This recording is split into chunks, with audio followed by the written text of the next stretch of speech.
তোমারটা খাইলে তো তোমাদের পরীক্ষা, তোকে কিরকম প্রিপারেশন নিলা? প্রিপারেশন মানে কি? প্রিপারেশন মানে বুঝিস না, ওই ওষুধের দোকানের নামে পাগলা।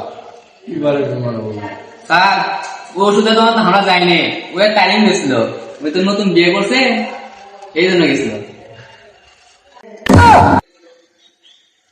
বেটা ওটার মানে কি? ওইটা ছাদ, তাহলে প্রিপারেশন মানে কি? এটা আমি এটা তো আমার বাবু বাবা পায়।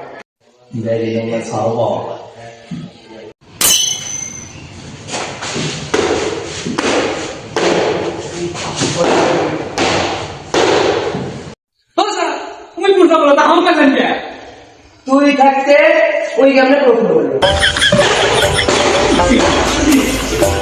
Thank you for watching the video.